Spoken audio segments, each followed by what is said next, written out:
All right, we want to make a quick announcement before the show gets started today. The last 10% doubled its listenership last month. I don't know what's going on, but people are loving some last 10%. And we are now in almost 80 countries around the world. So I'm going to tell you some of the ones that just came on.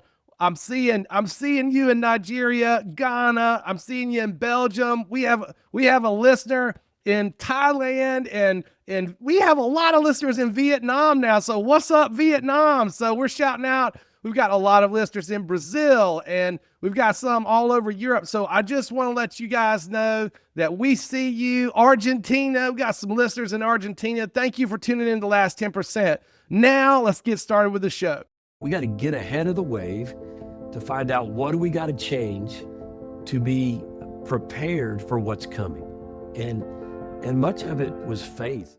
Hey everybody, we're talking to Kaz McCaslin today. What an amazing guy. He's the founder of Upward Sports, the world's largest Christian youth sport organization, and current executive vice president of facilities at the Fellowship of Christian Athletes. He has some incredible stories about stepping out in faith, overcoming some massive health and leadership setbacks, and creating opportunities for thousands to know Jesus. He's a great friend of mine. You don't want to miss this incredible conversation.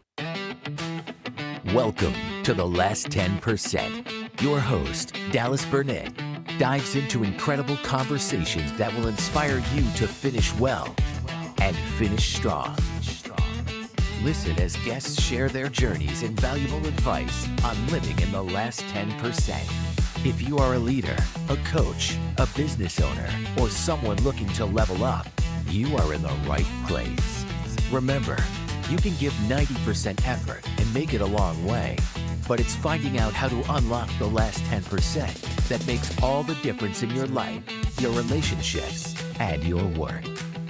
Now, here's Dallas. Welcome, welcome, welcome. I am Dallas Burnett, sitting in my 1905 Koch brothers barber chair in Thrive Studios. But more importantly, today we have a great guest, the founder of Upward Sports, ministry leader. He's impacted hundreds of thousands of kids and families through sports and the gospel. He's a man of faith whose story is going to challenge all the leaders here today. And he's challenging us to live well, finish strong. Welcome to the show, Caz McCaslin.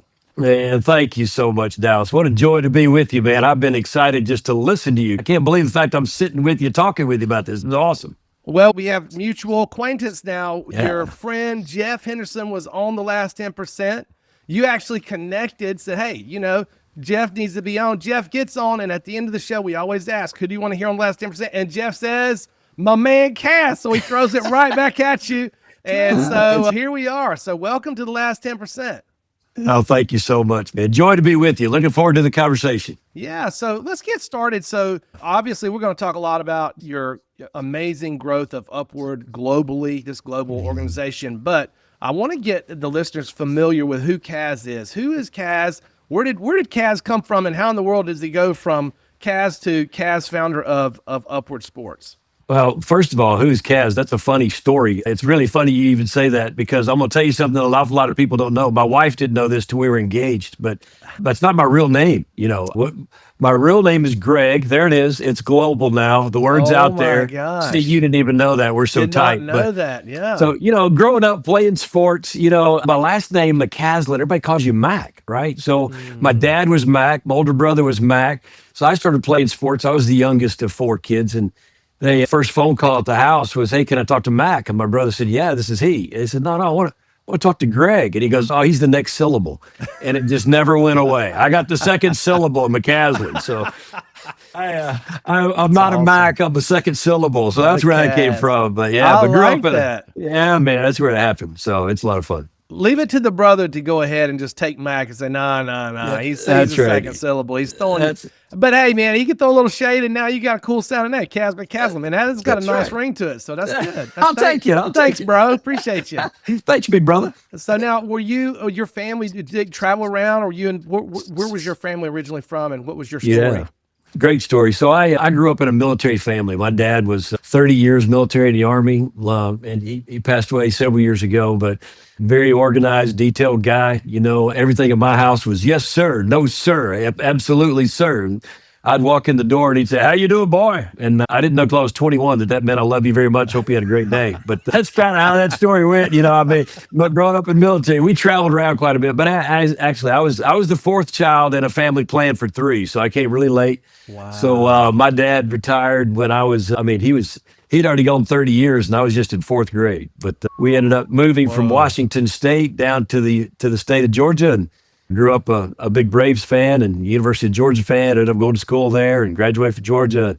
And I am a crazy, ridiculous bulldog and absolutely love, my dogs and love college football. And yeah, so we're just a sports family. It's been fun. We won't hold it against you. Yeah, thanks. We won't hold it against you on the show. Yeah, I can't say anything for our listeners. They may have bone to pick with you, but we won't hold it. We're open on the last 10%. Yeah, I'm not going to bark at you, but that's good. That's good. So let's go into So you've been moving around. Your family's military family. You've landed in Georgia. And so from there, you've gone to college. Did you always have this vision of going into the ministry, or were you more entrepreneurial, business? What was your kind of take on that when you were coming out of school? Well, we actually, kind of in school, and my older brothers and sister, all of them phenomenal athletes. And so one of the great things about, the traveling with my dad and with everything, one of the things that he knew is that if you put him on a sports team, then you got a bunch of friends right away, and so you get friends quickly when you go on sports teams. And it doesn't matter, red, black, yellow, white, it doesn't matter, we Army, Navy, Air Force, Marines, we're just all buddies. But you learn how to make friends fast, and sports become really important to us. And so as we're growing up, just like every other, 12-year-old, 13-year-old kid, I wanted to be a professional basketball player. I mean, that's what I was doing. I was trying hard. And so it was my junior year in high school, had a pretty bad pole vaulting accident, broke my kneecap, and kind of had to have that removed. And so, old school surgeries were not like they are now. And my NBA career was kind of shattered, if you will. And I didn't really know what I was going to do with it, because I always thought that my office was going to be a gym. That's what I thought. And so there was, I thought it was going to be playing basketball at a professional sports arena, but it wasn't long after that where my mom knew how bad I wanted to be a pro sports player. And she told me about this guy coming to our church, interestingly enough, for an FCA event. His name was John Bramlett. And the Bull, they called him the Bull Bramlett. He's one of the first guys ever. You look him up if you haven't seen him, but he was the first guy to play football and baseball. And really? Yeah, man, one of the first guys to ever do that. And so we're sitting in this church, Roswell Street Baptist Church, October 31st, 1975, and there's thousands of people there. And he's telling this story about being a pro athlete. And I mean, he's talking about the cars and the houses and the autographs and the money and the boats. And I'm like, yes, that's what I want to do. And he talked about being at the pinnacle and being a pro athlete and how extremely unhappy he was. And there was a good buddy of his, it was actually a lineman, came over and put his arm around him and said, Bull, he said, you're never going to be happy with all that stuff. He said, it's only going to make you sad. And he was scratching off all the things he wanted. And he looked at him and he said, well, what makes you happy? And he said, man, you need Jesus. And man, he began to unpack that story. And my desire changed that night, October 31st of 75. I realized that what I needed was way bigger than a basketball or a sport to make me happy. And it was interesting. It was really that day the Lord started working in my life that I still want you to work in a gym, but it's not going to be to play. It's going to be to serve. So it's different gym. Yeah. Different thing. That's an awesome story. I also found out something just now that I did not know that is very interesting, is that I was a pole vaulter too. I did not know you were a pole vaulter. And I've broke a few things, pole vault. I didn't break my kneecap. I do have some cartilage floating around in my knees because of it. But well, the difference between us is you probably got over the bar. I just got into the bar.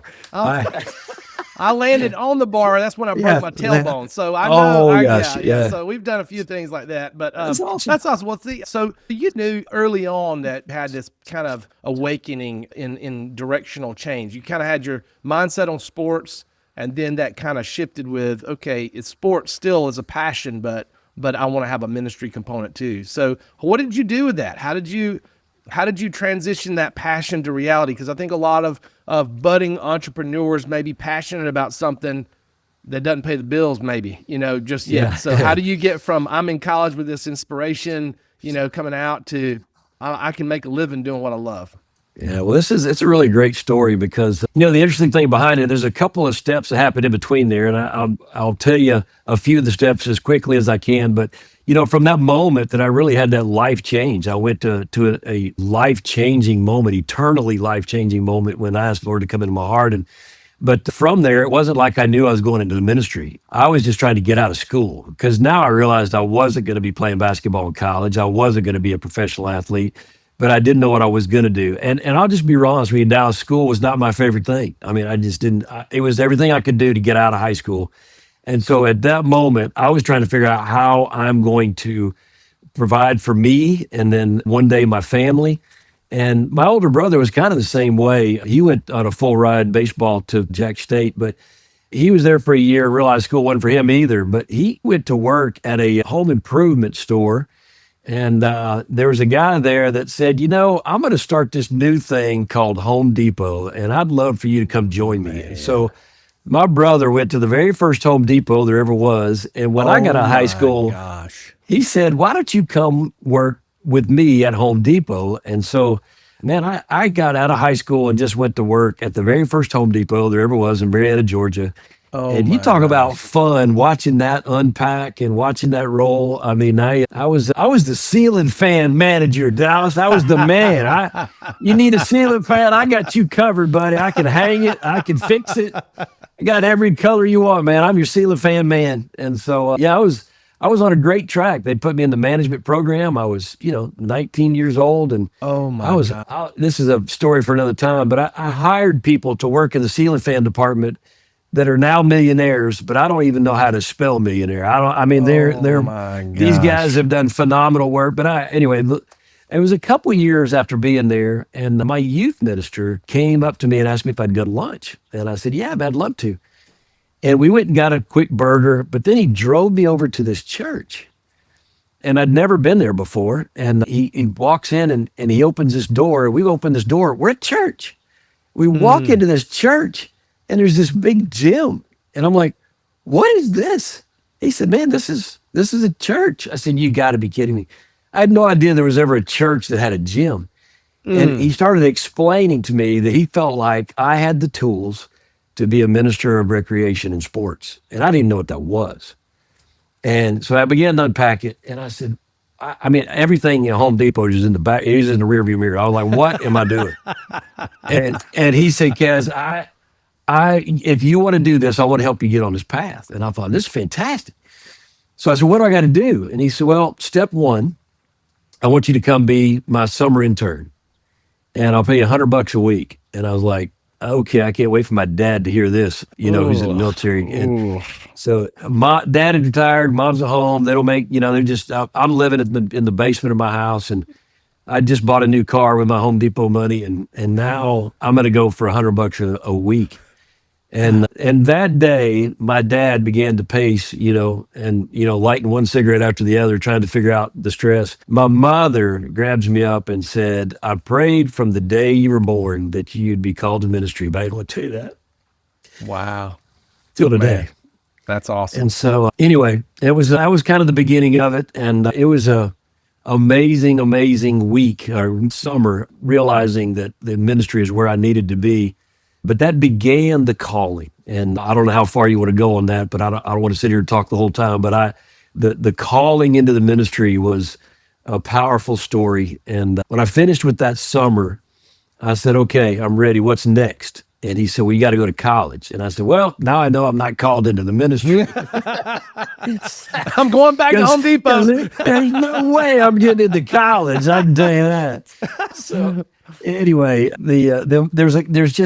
he just said, look, if you want to do this, the Lord will work it out. And so that was the next few steps are some amazing faith journeys. That was probably the biggest faith journey that happened right there. The first one was leaving Home Depot, The second one is figuring out how to get into college. But I'll let you lead on that and see how many of these back-to-back domino stories you want to go with. But I love it, man. We love it. And I mean, that's amazing that you literally, because Home Depot's headquarters, like globally, is in Atlanta, right there. Oh, yeah. And Been there, seen it. It's amazing. Huge, thousands and thousands of people. And you were at I didn't know that the first one was right up the road. I had no idea. Man. First four were right there. So I worked in 2 out of the 4 in that journey. So it was fun. Oh my gosh. That's amazing. And the fact that your mom was so encouraging to the movement and just kind of shared that with you, that's pretty cool. Yeah. And that's definitely affirming because, sometimes when you're making a big transition like that, going from Home Depot, massive startup type thing to the $100 a week internship. Yeah. I can see how parents could be like, yo, that ain't how this is going to go, So it's really cool that she was so involved with that. And we can talk about any of that you want, but I would love to talk because we've got a lot of listeners of the show that are leading teams, leading organizations, starting new companies or startups, or coaching employees and team members in their organizations. And that's really what began to take off in your career. So when you moved into this area and kind of found your rhythm in sports and youth in ministry, it was in church originally, but what was it that got you thinking differently that you could do something in sports ministry that wasn't what's been done? Yeah. Great question, Dallas. Like I said, there's 5 stories between this one and the next one that you just asked about. Just getting into college was a miracle. Getting from Truett McConnell was where I went to school, junior college, to University of Georgia. And again, sports being a big part of that journey, even, while I was there. I didn't play at either one of those collegiately, but a lot of different sports things. And I'm majoring in sports and recreation because I knew it's what I wanted to do. And just as I was about to graduate, from Georgia, I get a call from a dear friend of mine that is in Spartanburg, South Carolina, and said, hey, it was great to meet you. I'd only known him for, literally a weekend. And he said, we really want to talk to you about coming to be our sports and rec guy here at this church in Spartanburg, South Carolina. Wow. And I said, man, are you kidding me? Just tell me what day. And I came up, I had an interview. They weren't even finished building this gym. You could still smell the wood being put down on the hardwood floors, and it's just like, hey, this is your deal. They said, have you ever started anything in your life from the very beginning? I'm 23. I said, well, I started the Home Depot, but it's turned out pretty well. Yeah, it's turned okay. We started Home Depot. So, yeah, I got them up and running, so I want to do something different. So anyway, I'm going to this church, and they literally just give me a blank slate, and Dr. Walker was the pastor, Alistair Walker, and he's just got this Scottish brogue, and if you ever knew him, he's just, Kaz, I just want you to do the best you can, brother. And he put his arm around me and he said, Kaz, I know nothing about sports and recreation, but I know we need this. And he said, I just got one rule. I said, oh, what's that, Pastor? He said, produce or pack. I was like, wow. that was my motivation from my brand new pastor, my brand new job, 3 words. Gosh. And it was a continuation of being under my dad, who's 30 years military. And my 2 answers were yes, sir. Produce or pack. It was very motivating, Wow. So yeah, to the team, produce or pack. Good. Bring it on, brother. That's gracious. it. But he loved me, what he was saying. He's hugging me. Produce or pack, brother. Bring it on. Man. But he did it in a very loving, kind way. As a matter of fact, one of the greatest mentors I ever had was Dr. Alistair Walker, and he poured into me and covered me. I made a lot of mistakes, and man, he stood in front of me and took bullets for me, just a gem of a mentor. So yeah, but that was very motivating, to say the least. Now, we did a lot of things as a sports and rec guy. You do basketball and volleyball and aerobics and you do softball and golf tournaments and trips. You just do all kinds of things. My job is to reach everybody from 2 to 102 through sports and recreation. That's it. Just go get them. Produce or pack, baby. Produce or pack. But basketball was my love, okay? And so I was pouring a lot of my time and energy and focus into making basketball the best I can make it. And I'll never forget going down to the YMCA because there was a league in town, and everybody, you know, this church plays that church and this church. And I just went to him and I said, hey, I got to ask you a question. I said, what is your, we had just built this brand new gym, you know, and they loved it. And so he called me and said, hey, can we play our championship games in your gym? I said, oh, it'd be great. I said, but I'd love to come down and talk to you, you know, just kind of tell me all the things you're doing. And I mean, I'm, you know, just fresh out of college. And of course, I didn't go to college for 2 years. So I'm a little older. And then, you know, it took me 4 years to get out. I crammed a 8-year degree into, I mean, a 4-year degree into 8 years. But anyway, well, I sat down with, I'll never forget, his name's Wally. I said, Wally, tell me your biggest headache. He said, man, I love all the things we do at the Y. I love all the sports. I love all the stuff. He said, but man, if I could somehow hand off everything that's kindergarten through 6th grade, I'd be a new man. I said, I'll take it. And he said, what? I said, I'll do all kindergarten through 6th grade. Anytime somebody signs up, send them to me. And he said, okay. And so I just started a league for kindergarten through 6th grade. And we did it all. We were the kindergarten through 6th grade league in Spartanburg, South Carolina. The first year, we had 150 kids. Second year, 250. Next year, 350. Next year, 400. Year after that, we had 520 kids in one gym. We played those short courts. Good we practiced Monday, Tuesday, Thursday, and Friday, and we played from 8 a.m. to 9 p.m. on Saturday. And I'll never forget the year after coming home and telling my wife, babe, we opened up registration today and we completely filled up. We got 520 kids, 27 kids on the waiting list, baby. What you think about that? You know, and I'm waiting for the hugs and loving and waiting for the pat on the back. And she looks at me and she said, well, babe, if that's what you wanted to do was turn 27 kids away, then you did good. And I said, no, that's not what I wanted to do. She said, babe, we got into this to reach kids, not to turn kids away. She said, what are you going to do about those other 27? Wow. And that was my second motivation. What she said to me in a much sweeter way was produce or pack. Yeah. And so it was a very motivating time for me to think about finding a way to reach those that wanted to participate. Because we weren't doing it just to have a league. We were having the league because we wanted to make an impact on the lives. We wanted to pour into them mentally, athletically, spiritually, and socially. Mentally, athletically, spiritually, and socially. So we want to share the Lord with these kids. And to turn that away is to turn away the opportunity that we worked so hard to earn. We earned the opportunity, then we're going to turn it away. Right. And we're not going to do that. So the next move I did is I went to a man in our church who had the wherewithal, and I said, hey, I got it. I told him the whole story I just told you. And I said, I think we should build another gym. And I said, I want you to help me build another gym. We'll be able to reach another 520 kids. And he didn't even blink. And he looked at me, he said, Kaz, you don't need another gym. I said, sir? He said, you need 1,000 gyms. He said, you need to take this and spread it across the country and around the world. And I didn't sleep real good after that. You were like, look, man, I was just dealing with 20 kids that my wife was talking about. Now, the next conversation's got to be 1,000 gyms. Come on, man. I'd already done the math on one gym. He said 1,000. I thought, man, it's going to be I said, bro, we're going to lose a lot of parking if we do that. But, you know, of course, what he was talking about is sharing this dream and this vision that the Lord gave me a long time ago that he planned, not I planned, that he planned, and sharing it with other churches that had gyms that could do the same thing. And that's exactly what became the mission and the vision. And so that was the next time that my wife and I really stepped out on faith, which, by the way, is an incredible story about how that happened. So, but yeah, there's lots of in-between stories here.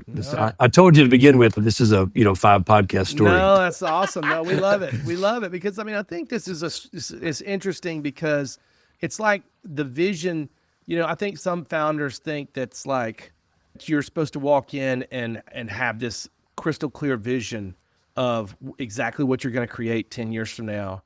And what I love about your story is it's more about like progressive elaboration in a direction. You're like, I want to be in sports. I think I need to do this in the ministry. And then what's the next step? And it's like, that takes you to the next step. And then I need to produce or pack. What am I going to do? I better start a league. I'll do that. There's an opportunity for me to jump in on 1 through 6. I did that. And then it's like the step 1, step 2. But it wasn't like you said at 23, I'm going to create a global organization in youth sports. I mean, it just wasn't there. So it's really cool. Yeah, you're dead on it, man. I mean, and it's so funny because fast forward, we're some 40 years later, at this moment talking about this, and I just met a brand new dear friend, Mark Batterson, who many of you know from the books he wrote, just incredible. But he just came out with a brand new book, and it's exactly what you just said, just in the title. The title of this book is Gradually and Then Suddenly. Gradually and suddenly. And it's interesting. I mean, reading this book, I was just resonating with every single word that he said. I'm absolutely loving it. And when I was at Upward and we were growing and booming, I can't tell you, Dallas, there were so many times people would call and say, hey, I need to come sit out with you for an hour. Let's just talk about this. I need to know, I got something I want to scale across the country. I need you to tell me how you did it. And it got to the point that we started having these little moments once every 4 months. We called it Coffee with Kaz, and we just came in and had this coffee. So rather than just having one person, there'd be 7 or 8 people that had their different ideas and thoughts, and we would sit around a table and we'd have coffee with Kaz. And they always were really excited to get there, and they always hated the first answer to their question, because their first question was, okay, they pull out their pen and their paper and say, hey, what did you do first? What's the first thing you got to do to scale something of this magnitude across the country? Okay, what do you do?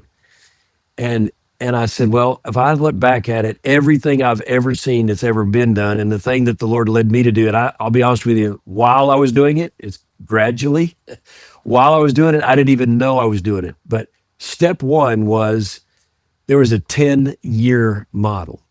I was at the church creating this 10-year model, fixing, tweaking, working, doing things, making it better next year. Don't do that anymore. Do this some more. Do that more. Do this better. Don't do that. And every time we were taking it from 70% great to 80% great to 90% great. And ultimately, Dallas, you got to get that last 10%. And you get it. You get to that last 10%. And then all of a sudden, exactly like what he said in the book, suddenly things start happening. It starts exploding. And so the answer to their question was, the first thing I did was created a 10-year model. And many times you hear them say, oh, no, we don't want to test it. We just want to scale it across the country.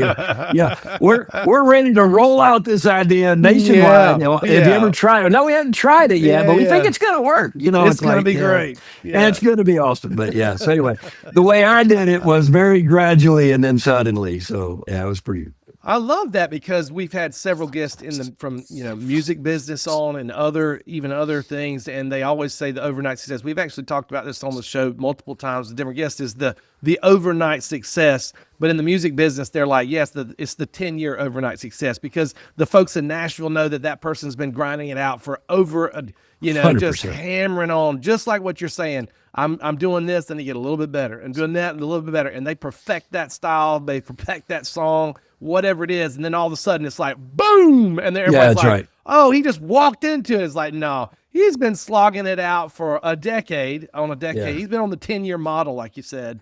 And that's so right. I think that's so consistent. It's fascinating that whether it's in the music business or growing a nonprofit sports brand globally, it's still the same thing. It's a lot of hard work, a lot of attention to detail, creativity, and solving problems on a small scale, and then scaling, right? And right. I love it, man. So let's jump into this a little bit, because I want to make sure we get into your time at Upward, because let's fast forward a little bit. You're in the groove. You've moved through gradual. You are in suddenly. Things are happening fast. Your team is growing. You're moving. You're expanding, not just in the U.S. but globally. What are some things that you took from that hyper growth that you would say is advice for other leaders leading their teams? How can someone lead their teams well when things are going well in that sudden growth and that growing? Yeah, really good question.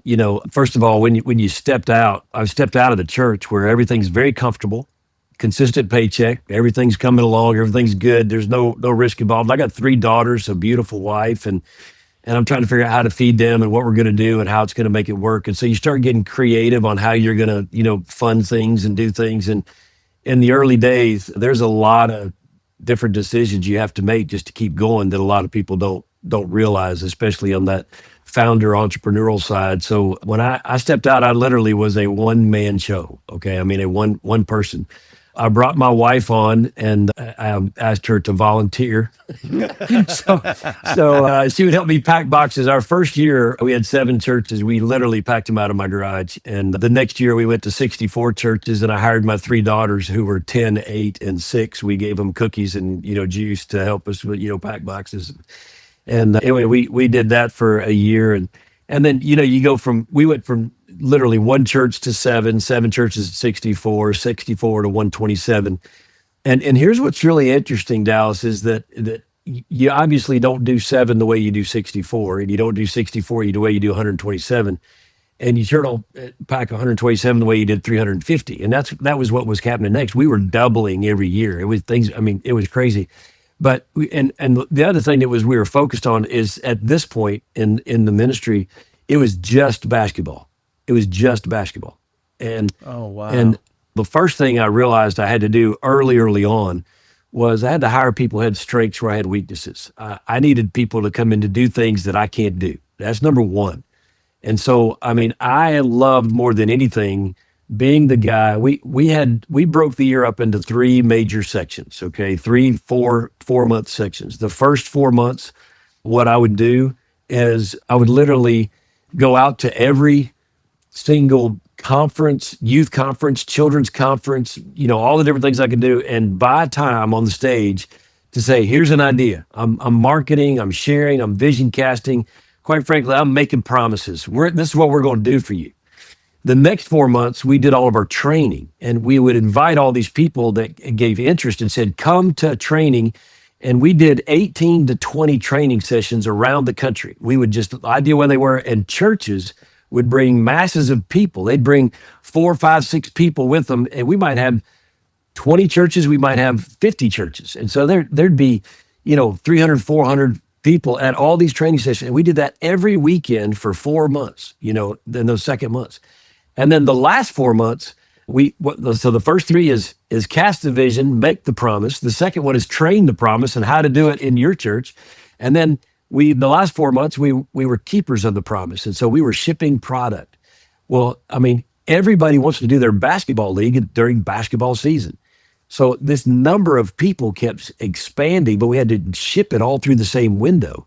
So we had to get more and more organized and systemized every time. So our processes changed every year for 7 years until we finally decided we got to make this big enough so that we could keep growing without it to keep changing our processes. So anyway, those were some of the big things that we realized is we got to get ahead of the wave to find out what do we got to change to be prepared for what's coming.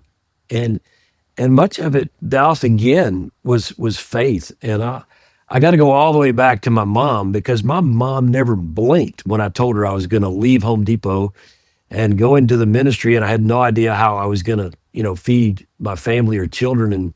And she said, man, the Lord will provide for that. And this is how it starts. The number one thing you got to do is you got to pray for wisdom and ask the Lord to speak to you. For me, I had to ask the Lord to speak to me. Give me the wisdom to do the right thing. I want to do the right thing. Well, then when you get that word, just because you have got the knowledge doesn't mean you have to put it to action. So you got to move from wisdom to works. You actually have to work. Faith without works is dead. Now, and this is where it gets hard. I think I got this from my mom. I've got the faith to do absolutely anything that I know God told me to do. The key is knowing what it is that God told you to do. So you got to be a good listener, okay? You got to know what it is that the Lord's telling you to do. And so for me, it's not like I'm getting a new little whisper in my ear every day. It's like the Lord comes in and says, I want you to do this. It's like he told Noah, build an ark. Well, it took him 600 years. He didn't need to talk to him anymore after that. You get one message, and then you just go and stay obedient and follow what it is. But when you hear what you're supposed to do, you get on that horse and ride as hard as you can and get after it. So I think that's really encouraging. I love that. As you're going through, you've come through that 10-year model. One of the things that you were saying is that you wanted to have that, hire people with the strengths where you had weaknesses. and that you're constantly just trying to stay ahead of the next wave. I love that visual, because if you do that, it's kind of, I think about that as mentally like you're on a boogie board or a surfboard, and if you can ride the wave if you stay in front of it, but if it gets over you, you get eaten. Yeah, it's right. It's 100% right. So in growth situations, it's if you don't stay in front of it, then everything's on fire. But if you can be if you can be proactive about, hey, I'm going ahead and planning for what's next, you just stay in front of it and you can ride that wave. So I love that advice. For all you leading teams, man, you got to ask the question, what do I need to do to stay in front of the wave? What do I need to do to stay in front of the wave? So that's really good.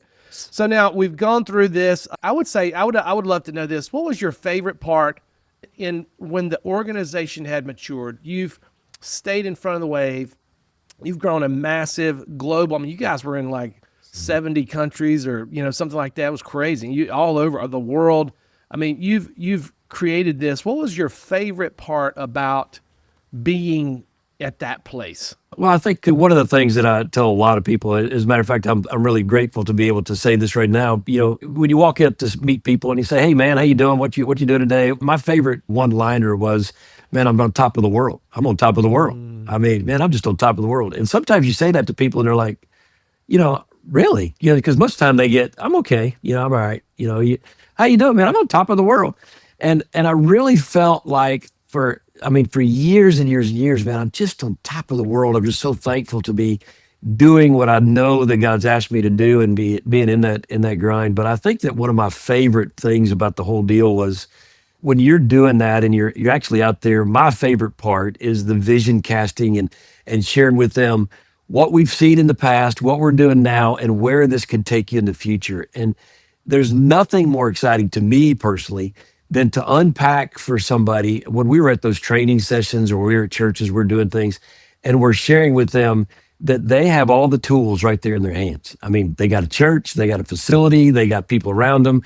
They got all these people in their community that are searching for the truth and they don't even know what it is, but they're looking for it. And then you start telling them what you can do and how you can make this happen. My favorite thing, Dallas, is watching the light bulb turn on in their eyes. And they're like, "Oh my goodness." And for them to go from this is impossible to, man, we can do this. We can make this happen.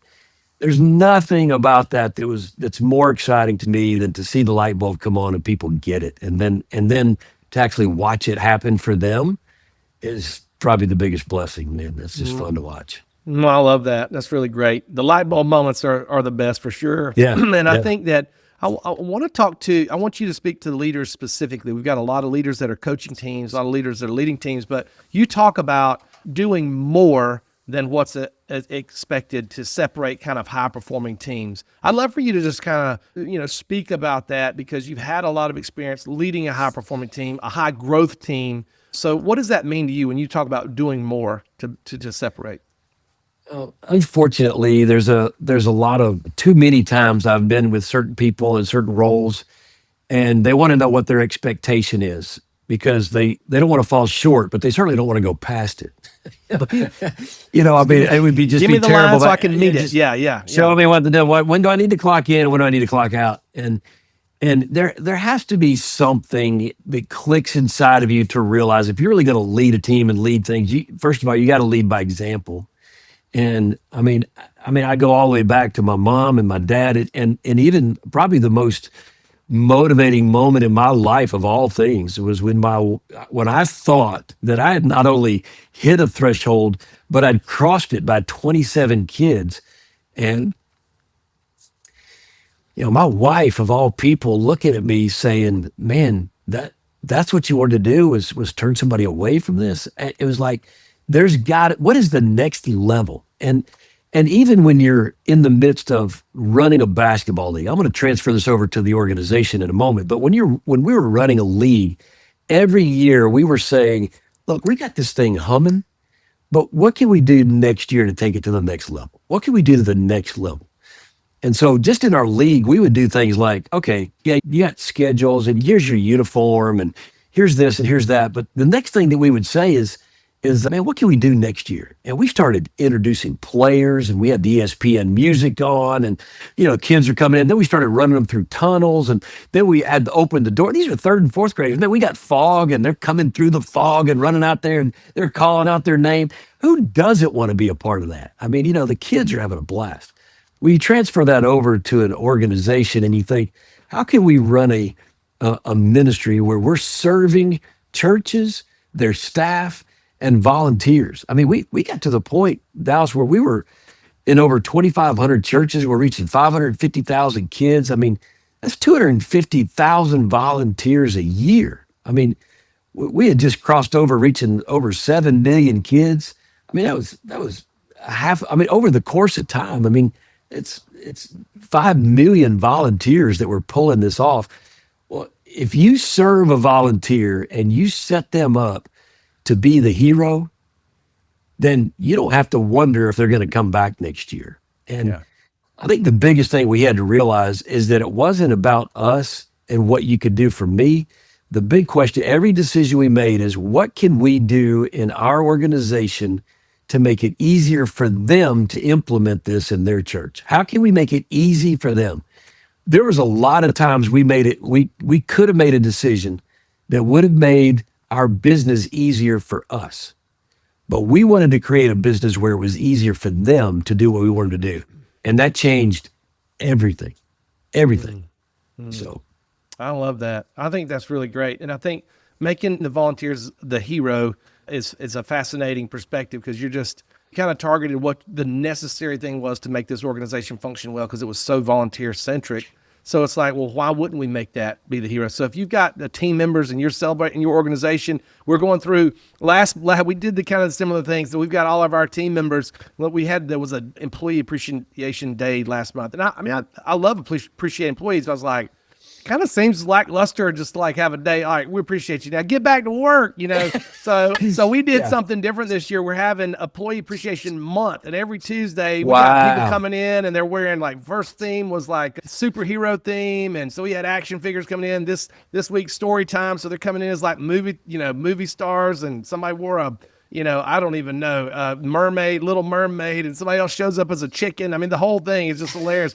So every Tuesday we're having these things where people are dressing up, coming in, and we're telling people thank you, and they're sharing what makes you a hero. We've got all these posters on the wall they can share. So it's like we want it to be a big deal, and at the end of the thing, we're going to have contests and gift cards and giveaways because we want it to be a big deal until we're thank you. But it's just like what you're saying. That doesn't come without intention, and it doesn't come without effort. It doesn't come without thinking to yourself like, all right, I could just be like, yo, thanks on Employee Appreciation Day, appreciate you. That's not what it's like. How can we make this fun? Let's show them that we really care. Let's do something really meaningful that they're going to remember. You're going to remember wearing a chicken outfit to the office, showing up and laughing with your friends, and then winning a gift card, for That's wearing right. a chicken outfit, right? You're going to remember that. So I love that. And I think the intentionality that you share, if you're leading a team in your organization or you're leading an organization, the question is, what can you point your finger to inside your company, inside your leadership, under your umbrella, that you're doing, that you're being intentional to take it to the next level? If you're just checking the box, if you're just meeting the standard, then what are we doing? What are we doing here? Can we do a little bit more? You're exactly right. And I may not have answered your question completely from the very beginning. I got off on the story of what we're trying to do for our folks out there in the field, but inside the office, I mean, our staff was growing from 5 to 10 to 50 to 100. And to your point, what's celebrated is repeated, right? And so we got to the point that what we did in our office, we would have a monthly meeting, and we would have a lunch. We'd bring in, cater food, and my wife would just set it up. I mean, it's so first class. I mean, and my idea is, hey, let's grab some sandwiches and let's have a Coke and let's do this. But she would lay it out and treat them like they just had, won the Nobel Peace Prize or something. It was just so first class, and they just felt so appreciated and celebrated. To your point, you got to stop long enough to thank the people making it, what it's for. You just like what you're doing with your employee appreciation thing. And Christmas and holidays were really important to us. I mean, just fun things. I mean, we did a crazy thing one day. I'll just tell you one story, but we did one thing at Easter, and of course, we're always celebrating what Easter's really about. But when they came in, we had come in the night before. We had hidden 1,000 eggs around the office, and we had this Easter egg hunt. Oh, that's a good idea. I mean, a bunch of adults running all over the place looking for Easter eggs. But when we told them that there's one golden egg with $100 bill in it, I mean, people just went bananas for $100. You know, it's just absolutely bananas. It was just a blast because everybody was just outside of the norm. And you just got to stop every now and then and have some fun. And so, we did a lot of that. We did a lot of that fun stuff. That's awesome. Now I want to pivot a little bit because we've been all growth, all up and to the right. You know, we had the getting started phase. Now we're in growth and everything's humming. We're a global organization.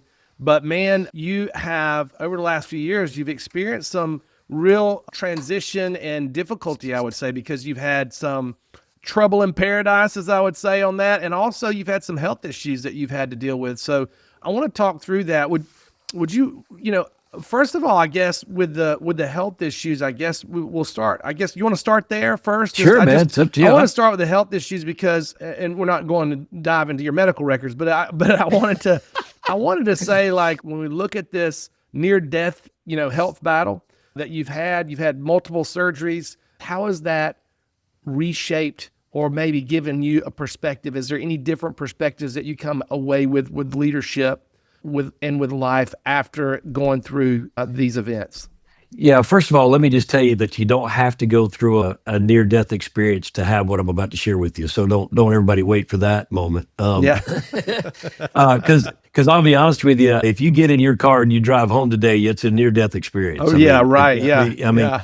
There's just it's more dangerous to drive a car than it is to fly a plane. I mean, I don't know what you do in your life, but we're promised a lot of things, but tomorrow's not one of them. But this moment that happened with me was really one that is riveted in my head as a huge milestone in my life. Bottom line is to not dive into everything, but I was just getting really weak. I was getting really sick. It was the year after COVID, so COVID was over, and I'm like, man, at least that one's behind us. That can't get any worse than that.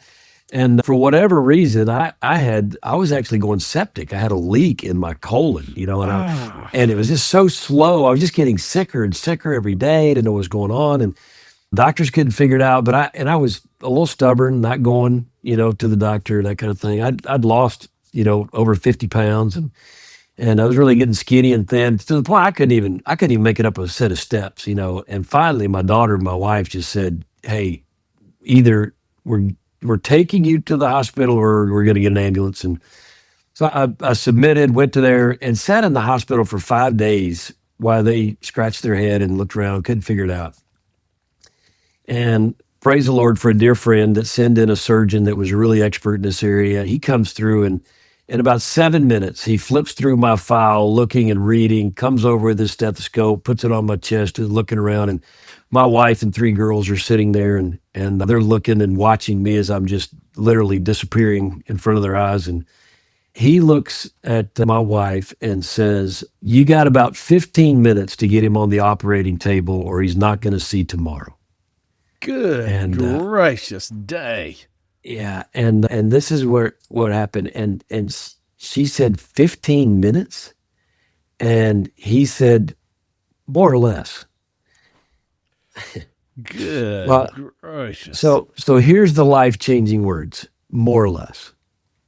I don't know if you've ever watched movies or TV, or if you're somebody walks up to you and says, "Hey man, did you like that movie?" "Yeah, well, more or less." I mean, "Hey, was dinner good last night?" "Well, more or less." "Hey, are you doing a good job?" "Well, more or less." What a horrible answer. Okay. But in that moment, when he answered my wife by saying more or less, it could have been more than 15 minutes, could have been less than 15 minutes. The bottom line is we didn't need a second opinion. We went straight to the operating room and started doing what we had to do. But on the way to the operating room, this is what happened. I'm reflecting. I'm completely out of it, but this is what happened in my mind by myself. All I could think about was my mother and Billy Graham, who led her to the Lord. Alistair Walker, who I've already mentioned, producer Pack, who had poured into me so incredibly well. Both of those men were probably the most influential, incredible leaders I've ever seen in my life and they knew the Bible up one side and down the other, and they're gone. They're gone. And all their wisdom, all their knowledge, all the things that they had, all their experiences, all the things they had learned, they were gone. And what hit me in that moment is that they knew so much more than I'll ever dream to know about the Bible, and they were gone. And I looked at my wife and girls, and I thought, if I look at just those people, I know more through my experience, my life, my experience with the Lord. I know more about God's word, more than they do. But every day that I live, I have less time to share it with them. I have less time to be able to share the things that I know. And all of a sudden, Dallas, there was this incredible urgency that came over me that the more I live, the more I know, the more knowledge I have, the more wisdom that I gain, the less time I have to share it. The more you know, the less time you have to give it away. And so every day that I get older, there's one less day I have to share the knowledge that the Lord's given me in whatever case it may be. So I have all this love in my soul for my family, but I got one less day to share it, and I'm going to go share it with my bride and with my kids and my son-in-laws and my grandkids. The more I have, the more I know, the less time I have to share. So that more or less moment is something that's been driving me since the day I woke up from that surgery. That's awesome. More or less, man, more or less. That's it. We definitely don't have more. We know we got a little less every day. We got to do more. So with our less, right? I think that's great. I think it's also something that you're not just sharing with your family, because I mean, recently, we were actually talking, and I was sharing some of the legal woes that our company is doing, not any fault of our own, that has been put on us.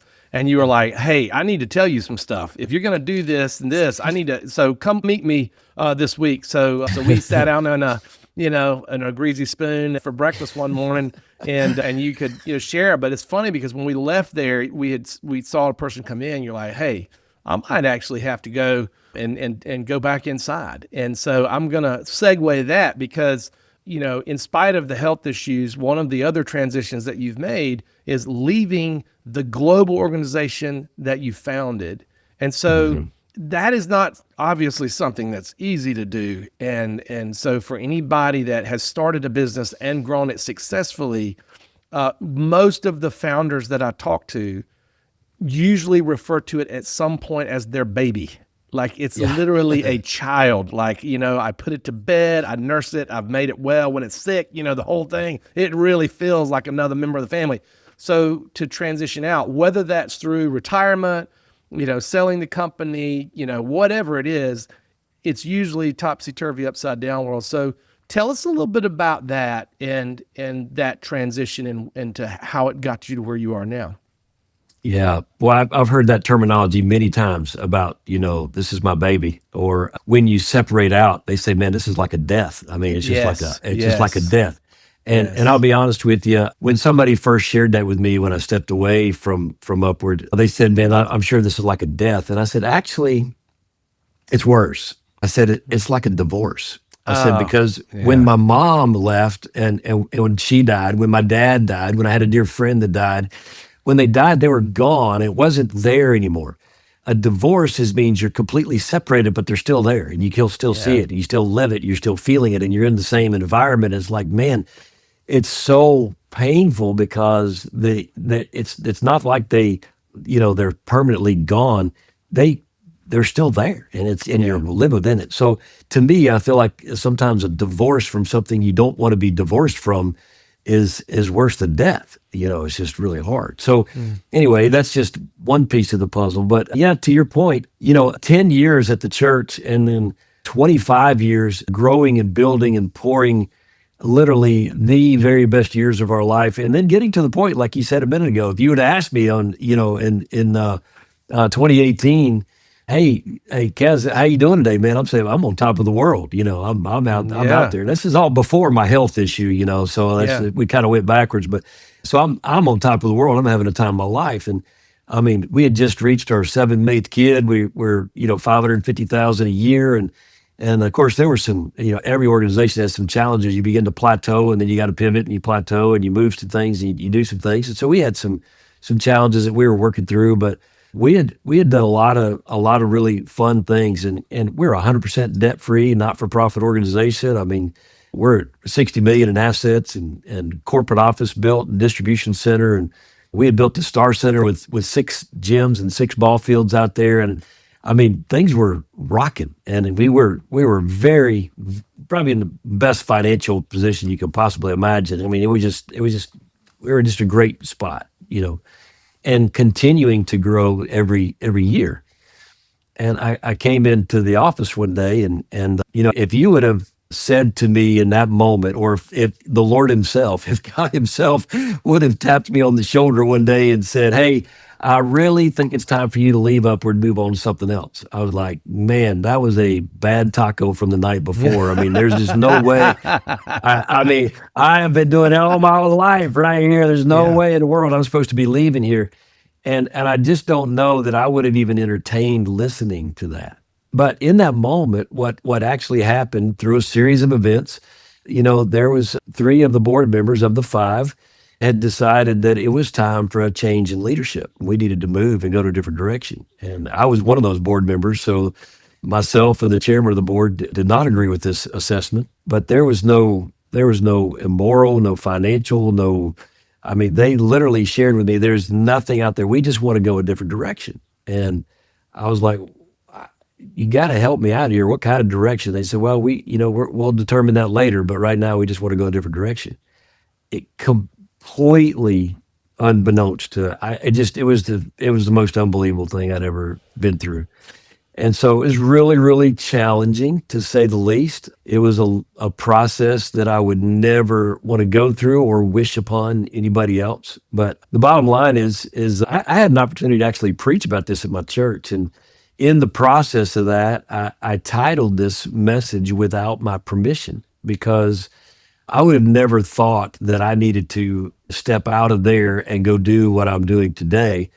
And I know that this is where the Lord wanted me to be because of all the things that are happening today at the Fellowship of Christian Athletes and doing what I'm doing for them. And I just don't know that I would have been, strong enough or deep enough in my faith to believe that that's what God's actually saying. I would have thought, man, that's an error. Right. And so as a result, God moved me without my permission. He picked me up and set me down. The title of the message was "Without My Permission." And God doesn't need our permission to move us. He moves us when he wants to move us. And there's 2 things here that I think are really important pieces of the puzzle.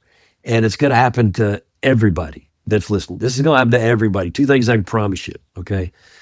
There's a big difference between consequences and circumstances, okay? Consequences is when you do something that you shouldn't do, and you shouldn't do it.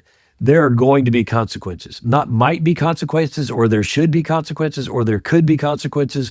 But when you do something that you should not do, outside of God's will, or outside of your marriage, or outside of your work, or outside of your business, something that's integrity or character or illegal, there are going to be consequences for that. And here's the thing, they're coming.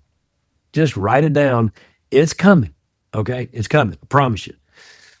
Circumstances are exactly the opposite.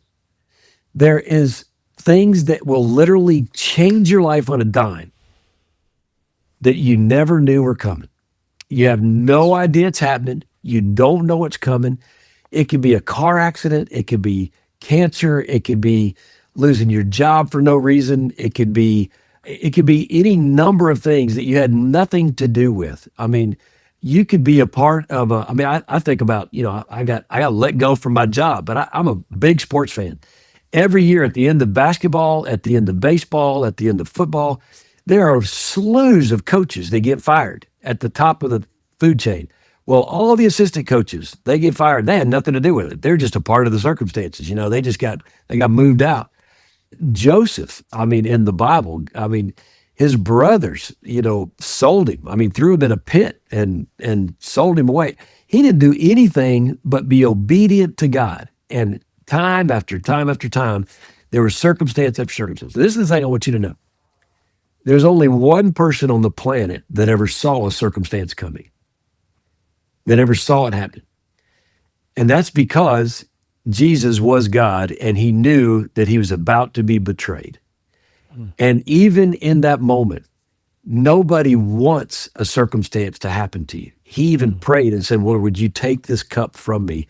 And then he said, but not my will, yours be done. So even though he knew it was coming and he didn't want it, he wanted God's will more than the ramifications of the circumstance. But here's the other thing I can promise you. In every circumstance, there's a reason. And there's always a phenomenal ministry opportunity or opportunity for you that is going to come on the other side of a circumstance that's out of your control. It happens over and over again. So if you're in the midst of waiting for the other shoe to fall from a consequence of something that you did, just brace yourself. But if you're in the middle of a circumstance that happened to you and you can't explain it, just keep looking around the corner because something is coming that the Lord wants to use in your life to make that a powerful part of your life. So.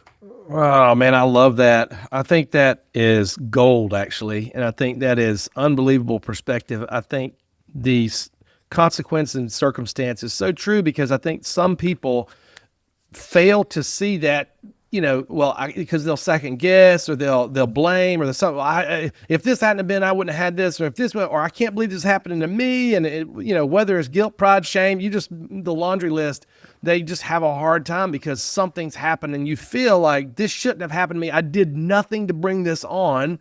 One of my best employees just, whatever, didn't turn in a notice or they turned in something, they said something terrible, they were mean, or the company just lost its biggest client, no fault of ours, we get perfect service and they just walked off and now we're in financial, whatever it is, you can make, it's daily in business. And if you're leading a business, I'm sure if you're leading a team or leading a business, when you heard him say circumstances or consequences, you're just like, bing, oh, wow. Yep. And so I think that's really good because we have an opportunity and we have a choice. I think what you're saying too is that we have an opportunity how we respond to circumstances. We're kind of creating the consequence, and hopefully we respond to the consequence by stopping doing whatever we're doing that's causing that consequence to come, right? But if we have a circumstance, it's like Willie Nelson's song. It's not something you get over, it's something you get through.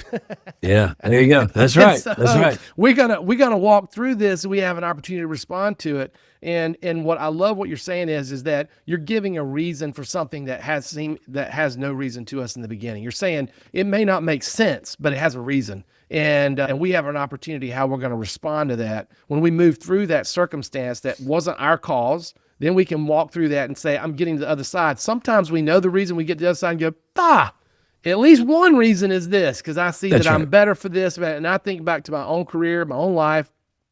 You walk into something, it's like, you get the Joseph, like you mentioned Joseph, like Joseph, are you kidding me? And, right. and if you're a person of faith, you may be saying, hey, throw me a bone here. Like, Lord, are you just trying to beat me over the head every time I step out the door? Or just, the last 100 days, right? That's right. So, I mean, there's this feeling that as you're going through these circumstances that may be out of your control, that don't go the way you want it to go, Sure. that something's either wrong with you, wrong with the universe, wrong with God. And what you're saying is, no, it's not. There's a reason. And if there's a reason, then we can choose how we're going to respond. And we can choose to respond in more healthy ways with humility, with gratitude, with wisdom and insight versus reaction and emotion and just, rejection. So I love that. I love that. Yeah. It's really good stuff. 100%. So 100%.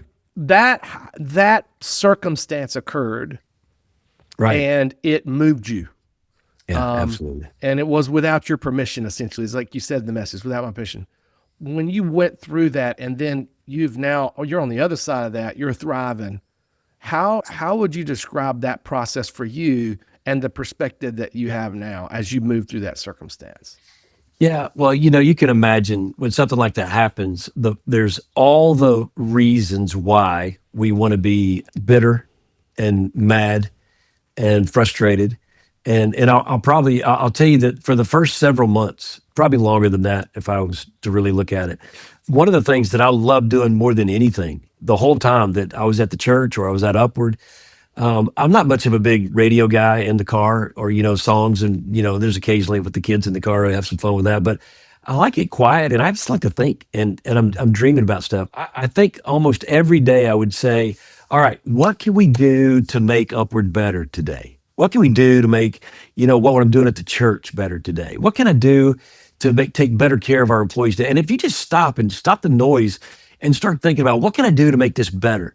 And I would think about and dream about those things literally every day, coming and going to work. Obviously now we got the phone, people are calling, doing stuff. But if I have a quiet moment, I just like to think, okay, what can I do to make this better?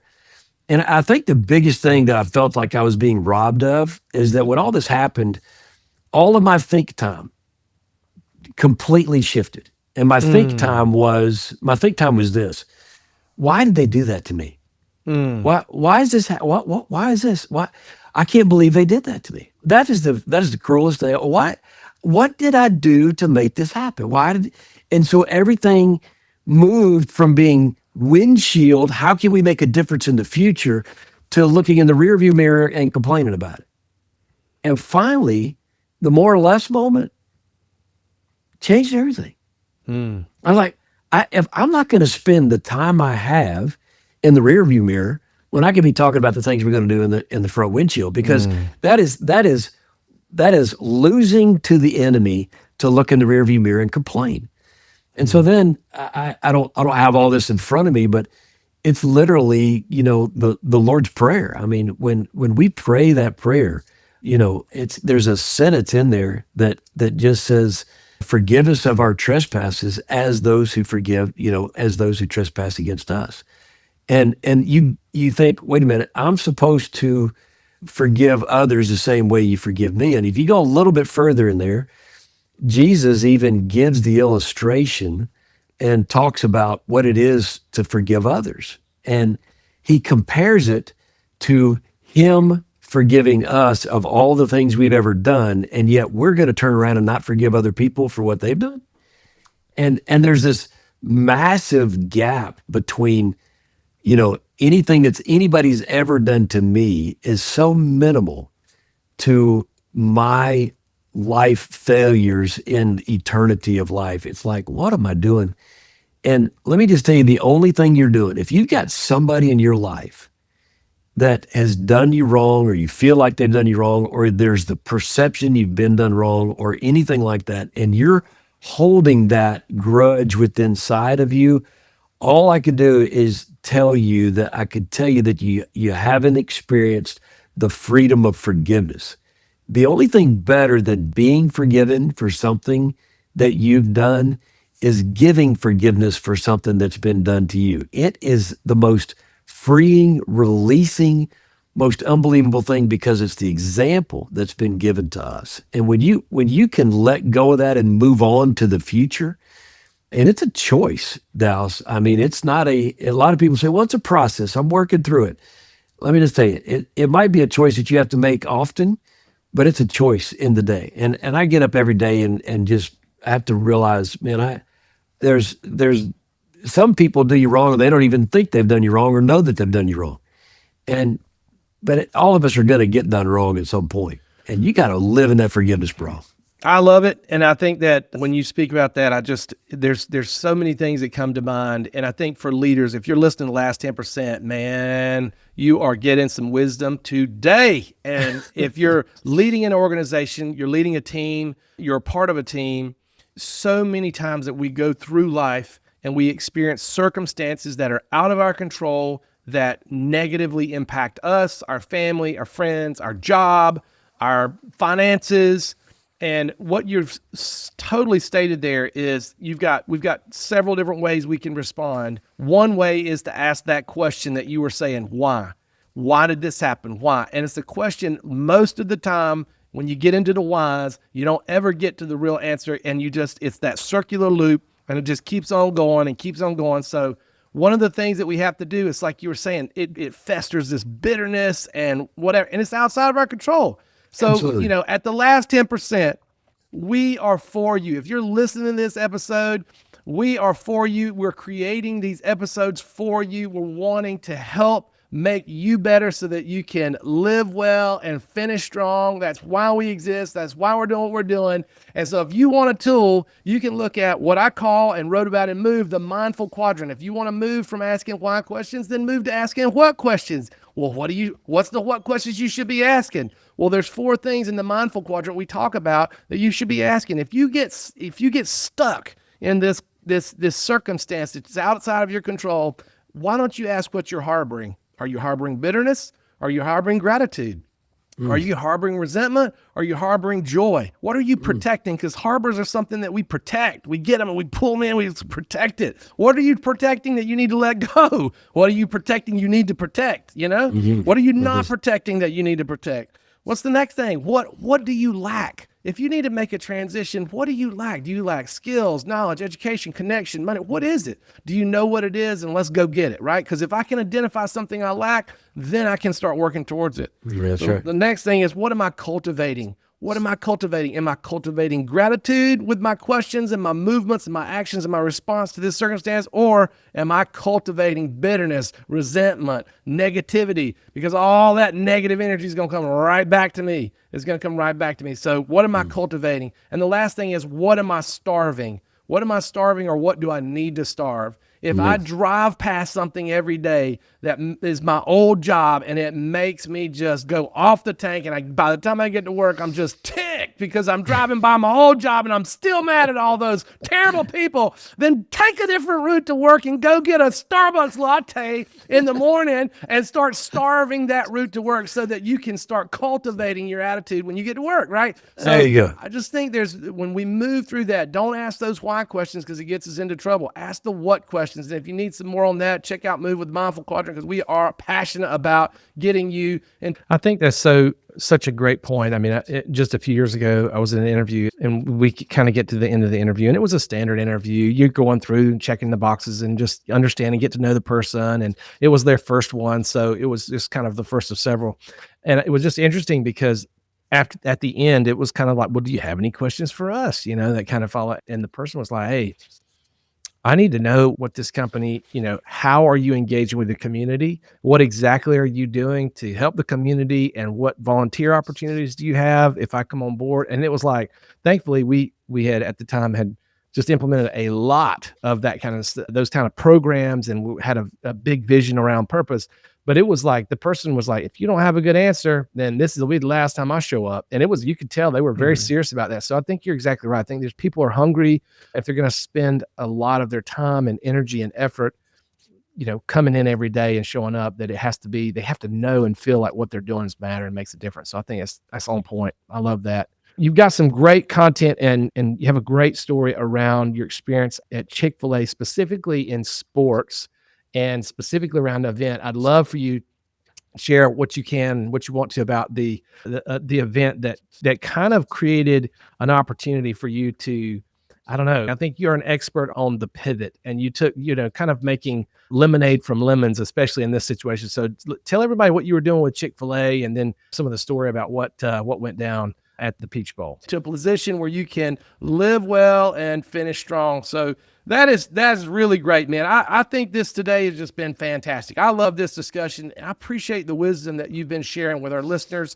I think this is I think from a mindset perspective and through just moving through life and challenges and work, and whether it's startup, whether that's the growth phase, whether that's the, hey, we winning phase, or whether that's the, oh my gosh, transition phase, we've covered it all today. And so for any part of the journey you're on, you got something to take home today. There you go, baby. Yeah. So now you're with FCA, you're growing there, doing there. And so how could people connect? If they want to connect with you, how would people connect with Kaz McCaslin today?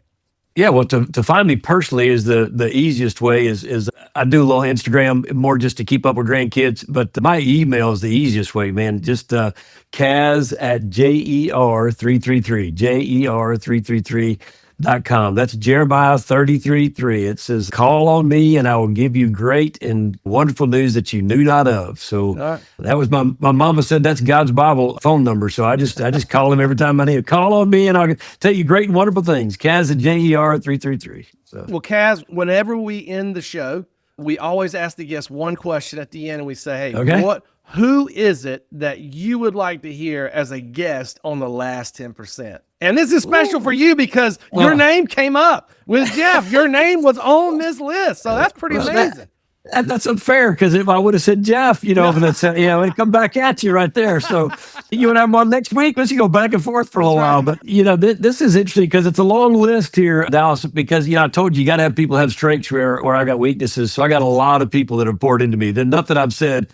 Believe me, I didn't do this by myself. It came from a lot of people poured into my life. But let me just tell you, this particular one, it's more or less moment because one of this guy I think that you should I'd love to hear him on your show. His name's Bob Beal.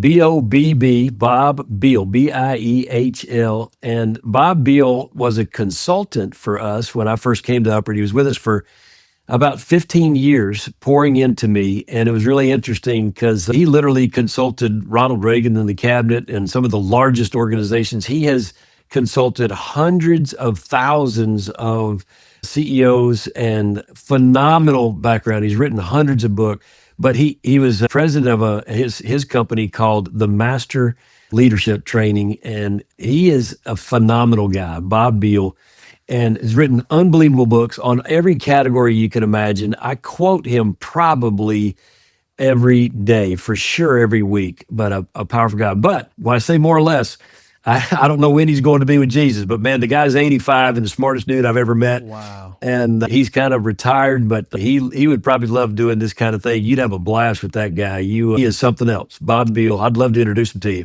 All right, Bob Beal, we'll reach out. We'll see if we can get him on the show, man. That's a lot of wisdom, and we'll see if Bob will join us on the last 10%. That would be a great conversation. Kaz, thank you again for sharing your wisdom and taking time to share with all the listeners on the last 10%. We appreciate you being on the show today. Man, you do a fantastic job. You're awesome, Dallas. Thanks, buddy. Thanks for joining us today on The Last 10%. We hope you found today's content engaging and encouraging. Remember to subscribe to the podcast to hear the latest episodes. And help us out by rating and reviewing us so others will join our community. We release new episodes every other Tuesday. This podcast can be found globally in any podcasting app, including Apple Podcast, Spotify, Google Podcast, and Amazon. Subscribe today. Plus, visit our website, join our email list, and discover resources and info for your business and team at thinkmovethrive.com. Thanks again for listening to The Last 10%.